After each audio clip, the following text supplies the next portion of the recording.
I'm Scott Koegler. I'm here at the VCF conference for 2010, and I'm with Kim Zablocky, the founder, chairman, and head everything of VCF, right? Chief cook and bottle washer. There you go. So, Kim, let's talk about what VCF is, because I think getting the word out is important, and maybe a little bit of the history of it. Okay. VCF is just concluding its 10th anniversary. And back in the 90s, you had retailers start to employ compliance programs, which required suppliers to meet certain expectations in order fulfillment processes. Right. If failure to comply resulted in a deduction. Well, these deductions started to roll up into real money. By the end of the 90s, the vendor community was experiencing substantial receivable dilution caused by deductions, and this is from their biggest and best customers. Right. And there seemed to be a very high level of angst and frustration on their behalf, because retailers, as they modernized their systems, the vendor community was lagging behind, and they couldn't keep up with the practices, the technology that was required, capital expenditure that was needed to, that was required to move their programs along, and so deductions resulted. These deductions were an amount of maybe 2 to 5% of gross sales. Goodness, big dollars. Right. So there was a lot of hostility out there in the vendor community. So I went out, and they continued to complain to me about this, and I said, well, let's take a look at this. So back in 1999, I did a survey to the top 100 consumer product companies, primarily general merchandise and apparel companies, health and beauty aids companies, and at the time, the survey told us that probably it was close to 83% of deductions were allowable. So I said, well, this is interesting. The retailer is not really taking advantage of you, or taking your money. So they were confirming that they were doing things wrong. They would confirm that they were doing things wrong. Okay. So I sat there and I said to the vendor community, you got a problem here. You're not filling orders accurately. Right. And they kind of all sat back and agreed. And well, we have this problem, we have that problem. And I said, well, what you need to do is we need to take you back to school and teach you how to fill an order by retailer. To be able to move the needle in any direction, you needed to have both trading partners involved. Right. So I started to reach out to the retailers. At first, they didn't really know who I was and what I was trying to do, and they kind of looked at me and thought, well, we're not sure where this is going. But after about a year into it, they started to realize, hey, this is interesting. So we started to chat. And they were like, what are you trying to accomplish? I said, we're trying to accomplish a perfect order by retailer. And I said, we're trying to get you your goods the way you want them, and how you've specified to your suppliers to ship them. Right.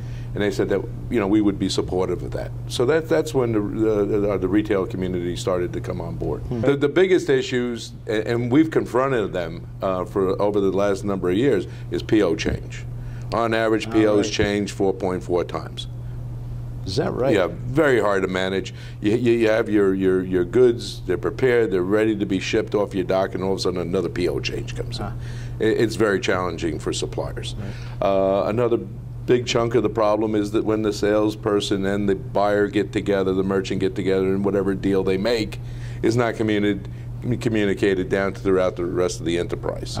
Now merchants do a very good job of it, but in a lot of cases, sales guys don't do a very good job of it. So communications lag within supplier organizations, and we're working right now, as one of our studies for 2011, is to actually map out what that communication should look like. Right. What you need to do if something comes in on the PO that's incorrect, you need to address it immediately. Right. Get it fixed. Have them cancel the PO and reissue a new one. All right. Don't have them say something on the phone like, I'm aware of that, I'll fix it, something will happen down the road, because I almost will assure you it will not. And then when the time comes for payment, they're going to find there's deductions, and there's going to be short pays, and there's a lot of things that are going to result that could have been fixed right at that particular point in time. And then what we've tried to advocate, there's also the PO change. Right. Which is the 860, and then what we've advocated after that was the 865, which is the PO change acknowledgement to close the loop. Right. Okay. Okay. But unfortunately, what happens with PO changes is many small companies systems can't handle that. So they go, actually they go back in and change the original PO manually. Oh, wow. Oh, yeah. Oh, yeah. Oh. Yeah, that, manual, that's not good. That's there. not good. Yeah, so you know, it's a matter of you know, improving your systems to align yourself with your trading partner. That's really the key here. As we enter in our next 10 years, one of the things that you know, I'm very happy to announce is that we're starting to expand our footprint. Okay. More and more retail verticals are beginning to becoming members of VCF. They like our business model. They want to collaborate with their suppliers. Most retailers want to meet regularly with their top 20, 30 suppliers, and then they want to meet with the folks that maybe are making mistakes, maybe the 10 or 20 down below. And VCF kind of offers a forum for both. Great. Okay, so you can meet with your top tier suppliers, and then you can bring your kind of your troublemakers, you know, the people that are making Special a lot of errors. meetings, right? Yep. and we bring them in, and we work with those type of suppliers to maybe take a look at where they're going wrong, what mistakes they're making. We put them with the similar groups from other communities, and they can learn from each other. We put on programs to educate them on how to fill those orders correctly, and it's all about the perfect order. Again, I have to stress that, because if you ship the retailer to their specifications and the way they want to be shipped, you won't pay a deduction. Right. It's as plain and simple as that. So that's orders are increasing, sales are increasing. I looked at the numbers, the comp store sale numbers the last week, and they look like they're increasing. So all good things are happening for everyone. Good. All right. All right, Kim. Thanks a lot. Good talking with you. Thank you, Scott.